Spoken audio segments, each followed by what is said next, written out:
নমস্কার বন্ধুরা, মিত্রা ভেজলেভ কুকিং এর আরো একটি নতুন ভিডিওতে আপনাদের সবাইকে স্বাগত। পৌষ মাস, আর পৌষ মাসে বাঙালির পিঠা পার্বণ না হলে কি জমে না ভালো। আর তার মধ্যে হালকা হালকা শীত, বেশ ভালোই লাগছে। আর সাথে আছে দুই ভাই। আজকে আমরা বানাবো পাটিসাপটা, তবে একদম সহজভাবে।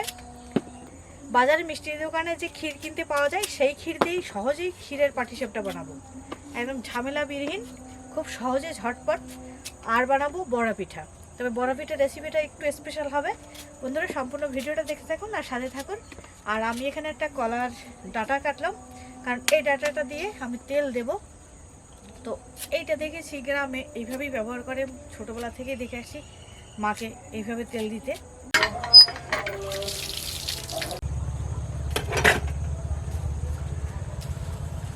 তুমি নারকেলটা ছিলে নিয়ে আসো।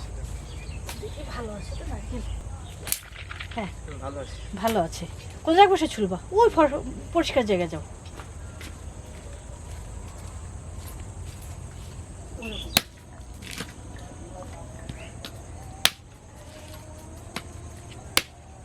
বন্ধুরা এখন পাটিসাপটার জন্য গোলাটা তৈরি করে নেব আর বড়া পিঠার জন্য গোলাটা একবারে বানিয়ে নেব। তো এখানে দুধ রয়েছে, আর এই যে দেখুন দোকান থেকে কিনে নিয়ে আসছি সন্দেশ বলে, অনেকেই সন্দেশ বলে বা ক্ষীর বলে। তো মিষ্টির দোকানে যে আমরা সন্দেশটা খাই সেই সন্দেশ দিয়ে আজকে পাটিসাপটা বানাবো। তো পাটিসাপটার গোলাটা আগে করে নিই। এখানে রয়েছে 1 কোষ আতপ চালের গুঁড়ো। তো আমি এই গুঁড়ো দিয়ে 2 রকমের পিঠা বানাবো। তো আমি পাটিসাপটার জন্য আলাদা করে নিয়ে নিচ্ছি এই গামলার মধ্যে, আর এই বাকিটা রেখে দিলাম বড়া পিঠার জন্য। গামলার মধ্যে আমি চালের গুঁড়ো নিয়ে নিলাম আর ময়দা নিয়ে নিলাম। এখানে ময়দা দিয়ে দেবো অল্প পরিমাণে। আমি এখানে 1 কাপ পরিমাণ ময়দা দিয়ে দিলাম। বন্ধুরা আজকে একটা অন্য রকমের বড়া পিঠা বানানো হচ্ছে, যেটা আমি খুব পছন্দ করি।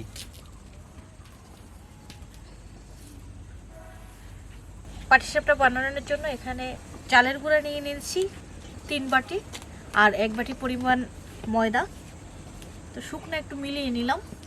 দুধ দিয়ে পাতলা গোলা তৈরি করে নেব। পাটিসাপটার গোলাতে স্বাদ মতো লবণ দিয়ে দিলাম, চিনি দিয়ে দিলাম। এবার হাত দিয়ে এটা মেখে নেব। বন্ধুরা গোলাটা বানাতে আমি একবারে দুধ দিচ্ছি না, আমি অল্প অল্প করে দিচ্ছি যাতে বেশি পাতলা না হয়ে যায়। আপনারা এটা চাইলে চামচ দিয়ে বা যে কোনো কিছু দিয়ে গুলিয়ে নিতে পারেন, মাখিয়ে নিতে পারেন। আমি হাত দিয়ে এটা করছি, হাত দিয়ে করলে একটু ভালো হয়। আজকে আমরা বিকেলবেলায় পিঠা বানাতে এসেছি, অনেক বিকেলবেলাতেই, কারণ সকাল থেকে প্রচুর মেঘলা ছিল। মানে এতটাই মেঘলা যে ক্যামেরাতে ফুটেজ ঘোলা ঘোলা আসছে। আজকে তো বাসায় সারাদিনই লাইট জ্বালাই রাখা লাগবে। হ্যাঁ অনেক অন্ধকার, তো ওই জন্য তো দেরি করে আসলাম। তারপর সমস্যা নেই, লাইট ধরে নেবো। দাদা একটু হাত পাত তো দেখ, চিনি লবণ হয়েছে কিনা, লবণ চিনি এই পড়লো, লবণ চিনি হয়েছে কিনা দেখো। ঠিক আছে, সবকিছু ঠিক আছে। পাটিসাপটা গোলাটা ভালো করে গুলে নিয়েছি, চিনিটাও ভালো করে গলে গিয়েছে। এবার উনুন ধরিয়ে পিঠা ভাজা শুরু করবো। আশিস, তোমার নারকেল ছোলা হয়েছে? তাহলে নিয়ে আসো, আমি বড়া পিঠার গোলাটাও একবারে করে ফেলি। দিদি নারকেল কিন্তু ফাটাই দিলাম। আচ্ছা ফাটাই দাও আমার কাছে।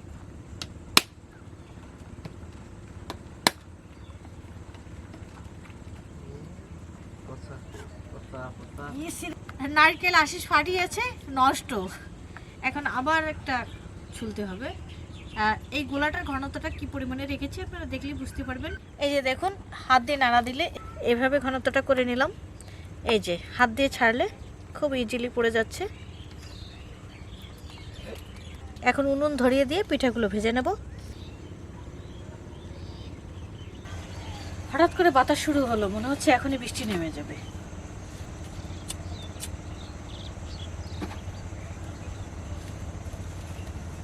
উনুন ধরিয়ে দিয়েছি, এবার তাওয়া বসিয়ে দিলাম। একটা বাটিতে সয়াবিন তেল দিয়ে নিয়েছি। এবার এই যে কলার ডাঁটা দিয়ে সয়াবিন তেল এইভাবে চুবিয়ে এখন আমি খোলাতে দিয়ে দেবো। খোলা গরম হয়ে গেছে, মাথাটা আস্তে আস্তে নরম হয়ে যাবে।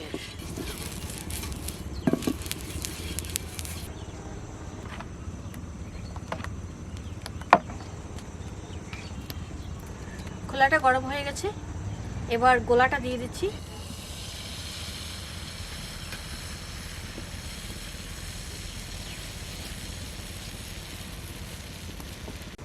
অল্প একটু সময় ঢাকনা দিয়ে দিচ্ছি। কয়েক সেকেন্ড পরেই তুলে নিলাম। তুলে নিয়ে এবার সন্দেশটা দিয়ে দিচ্ছি। এভাবে মাঝখান থেকে যে সন্দেশটা দিয়ে দিচ্ছি আমি হাত দিয়ে, এরকম করে সন্দেশটা দিয়ে পাটিসাপটাটা ভাজ করে নিচ্ছি।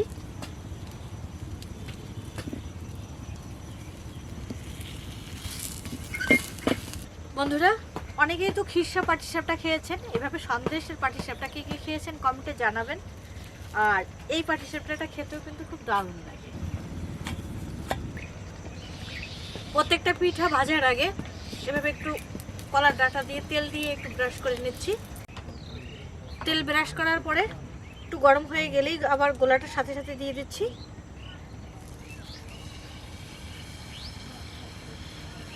ঢাকনাটা 20 সেকেন্ডের মতো দিলেই হয়ে যায়, কারণ গোলাটা দেওয়ার সাথে সাথেই ওটা হয়ে যায়।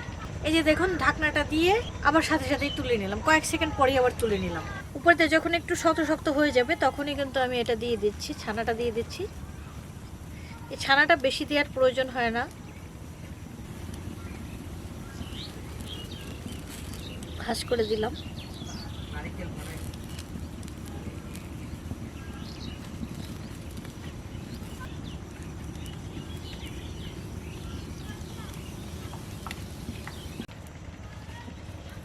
নারকেল কি ফাটাই নেবো? হ্যাঁ, ফাটাই নাও। দেখো হাতে পড়ে না যেন। ভালো।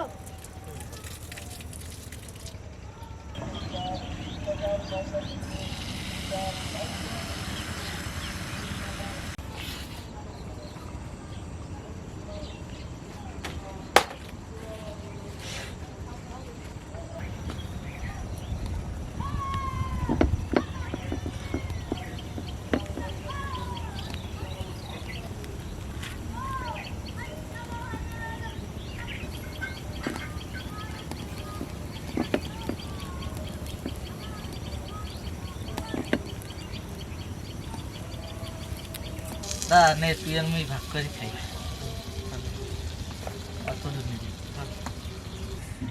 কেমন আছে বলো, পিঠা কেমন আছে? ভালো হয়েছে। মিষ্টি মিষ্টি সবকিছু ঠিক আছে? ছানার জন্য বেশি ভালো লাগে। ছানার জন্য বেশি ভালো লাগে না? হ্যাঁ বন্ধুরা, ক্ষীরের যে পাটিসাপটাটা আর এই পাটিসাপটাটা কিন্তু আলাদা রকম, মানে এই সন্দেশ দিয়ে বানালে আলাদা একটা সেন্ট আসে। বন্ধুরা, এই দেখুন ভিতরে সন্দেশ একদম কামড়ে কামড়ে মুখে পড়ে, দারুণ লাগে খেতে। নারকেলটা কুড়িয়ে নিচ্ছি আমি।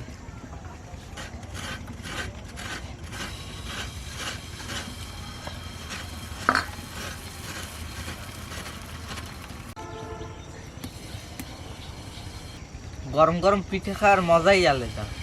শীতে তো গরম গরম আরো বেশি ভালো লাগে। হ্যাঁ,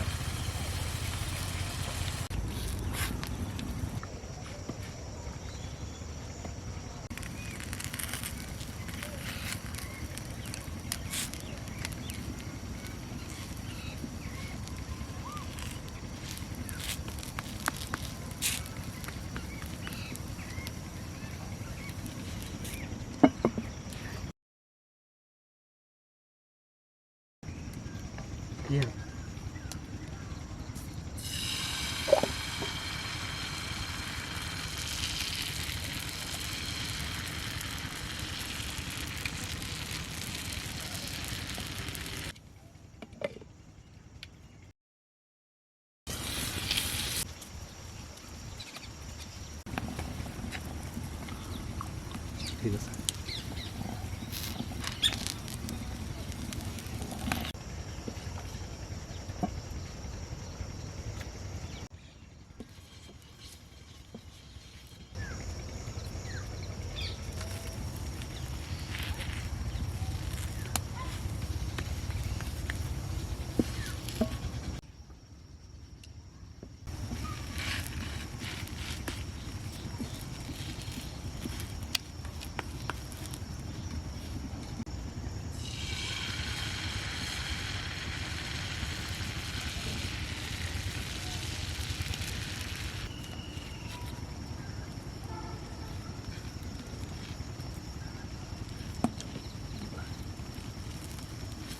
দুধ দিয়ে।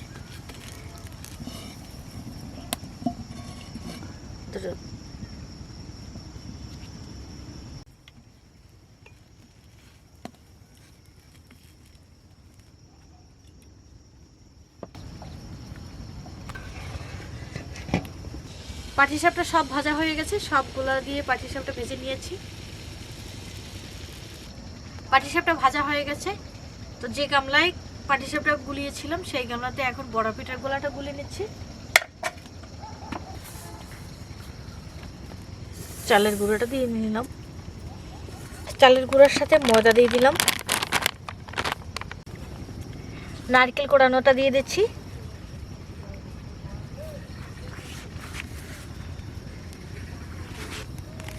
চিনি দিয়ে দিচ্ছি, লবণ দিয়ে দিচ্ছি, অল্প অল্প জল দিয়ে গোলাটা গুলে নেব। একবারে জলটা দিচ্ছি না, কারণ বড়া পিঠার গোলাটা একটু শক্ত শক্ত রাখতে হবে। বড়া পিঠার জন্য গোলাটা কিভাবে বানিয়ে নিয়েছি, এই যে এভাবে দিলে, এই যে দেখুন শেপটা এভাবে পড়ছে, একটু শক্ত করে এটা গোলাটা কিন্তু গুলিয়েছি। বন্ধুরা বলেছিলাম আজকে অন্যরকম বড়া পিঠার রেসিপি শেয়ার করব, তো বড়া পিঠা যেভাবে ভাজা হয় সেভাবেই ভাজবো। তো তার আগে যে অন্যরকম যে কথাটা বলেছি সেইটা এখন করে নেব। তো এখানে আমি একটা শিরা তৈরি করব। বড়া ভাজার আগে আমি একটা শিরা তৈরি করব। কড়াইতে দুধ দিয়ে দিচ্ছি, 1/2 লিটারের বেশি আছে এখানে। চিনি দিয়ে দিলাম দুধের মধ্যে। এখানে 2 টুকরো দারুচিনি আর 4-5টা এলাচের ফল দিয়ে দিলাম।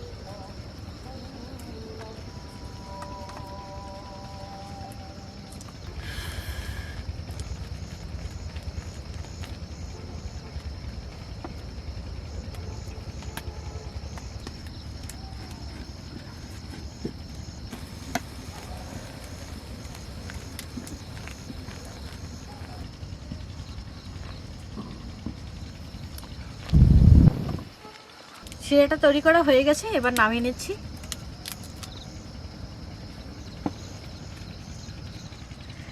কড়াই গরম হয়ে গেছে, কড়াইতে তেল দিয়ে দিলাম, সাদা তেল দিয়ে দিলাম। এখানে তেল ভালোভাবে গরম হয়ে গেছে, এবার বড়া পিঠা দিয়ে দিচ্ছি।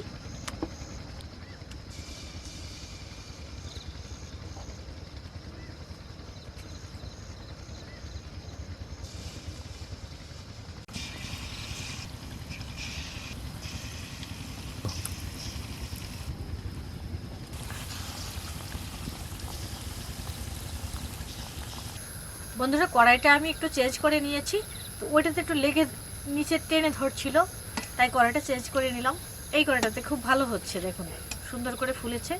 হালকা একটু রং করে আমি ভেজে নিলাম।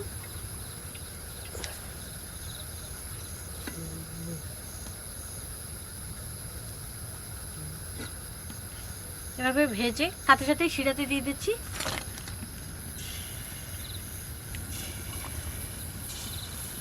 দিদি শিরার যে ফাইন ঘ্রাণ আসতে আছে না, দারুণ। বন্ধুরা দিদি গরম গরম বড়া পিঠা ভাজতে আছে আর আমরা দুজনে খাইতেছি। বড়া পিঠা কেমন হয়েছে? ভালো। ভিতরে হয়েছে তো ভালো? হ্যাঁ ভিতরে ভালো হয়েছে।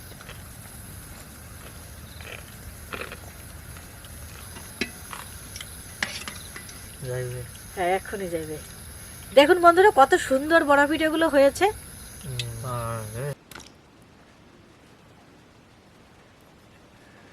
বন্ধুরা বড়া পিঠাগুলো ভেজে ভেজে সব ভিজিয়ে দিলাম। এতক্ষণ বড়া পিঠা ভাজা দেখাতে পারিনি, কারণ লাইটটা হঠাৎ করে অফ হয়ে গেছিল। সব বড়া পিঠাগুলো এখানে ভিজিয়ে দিয়েছি, রাত্রবেলায় খুব সুন্দর করে ভিজিয়ে যাবে। আর কালকে সকালবেলায় এই বড়া পিঠা খেতে খুব ভালো লাগবে। আর সকালবেলায় আপনাদের সাথে পিঠে নিয়ে তারপরে আবার রান্নাঘরে দেখা হচ্ছে।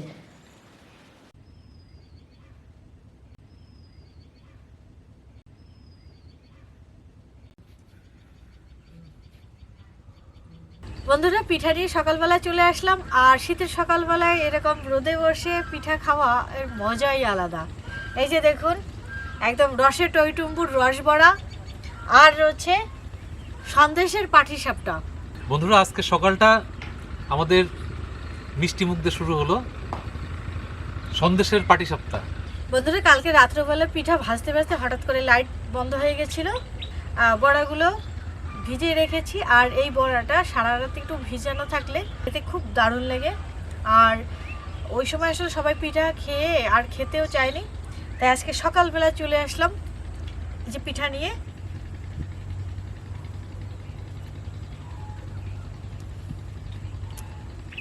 বন্ধুরা ভিতরে সন্দেশ দেওয়া পাটিসাপটা এর স্বাদই আলাদা।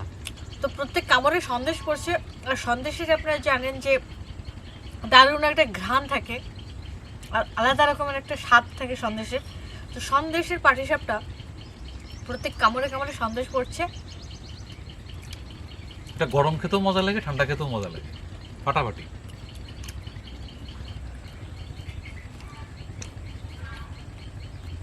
দারুণ। আমাদের বাসায় সবাই পিঠা ঠান্ডা করে খেতে পছন্দ করে, তো এখন রস বড়াটা খাবো। পাটিসাপটাটাও দারুণ হয়েছে, আর এইভাবে পাটিসাপটাটা আপনারা খেয়ে দেখবেন, কারণ এটাতে খিরসা বানানোর কোনো ঝামেলা নেই, আর সন্দেশ দিয়ে আলাদা রকমের একটা স্বাদ হয়। ওয়াও, মুখে দিলে একেবারে মিলিয়ে যাচ্ছে। এই যে দেখুন কি সফট হয়েছে, আর ভিতরে এই যে দেখুন একেবারে রসের টইটুম্বুর করছে, মিষ্টির মতো হয়েছে। একেবারে মিষ্টির মতো। বাহ, দারুণ হয়েছে। বলো বড়া কেমন হয়েছে? দারুণ, সুপার হয়েছে। আমার প্রিয় বড়া খাচ্ছি। মুখে দিলে একদম ভিতরে গলে মাখন হয়ে যাচ্ছে।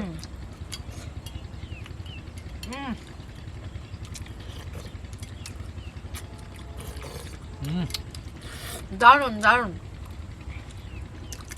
এই বড়াটা শুকনাও খাওয়া যায়, আমাদের সৌরভ পছন্দ করে একটু ভিজিয়ে খেতে, তাই ওর জন্য ভিজানোই হলো। বাহ, দারুণ।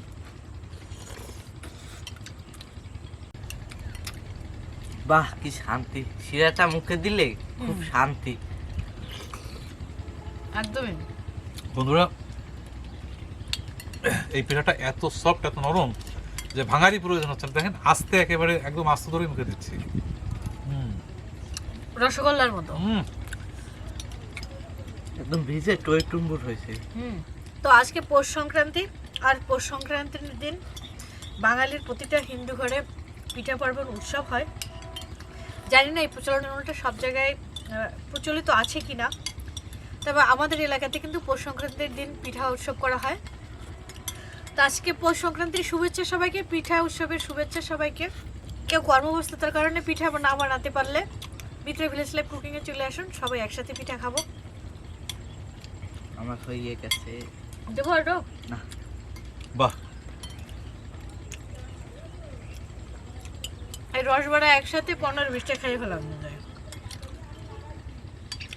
আর মুখে একটু নারিকেল পড়ছে, তাই না? মাঝে মধ্যে মুখে নারিকেল পড়ছে, অসাধারণ টেস্ট। বন্ধুরা আমার কথা বলতে ইচ্ছা করতেছে না, আমরা শুধু খাই আর খাই, ওই জন্য কথা বলছি না,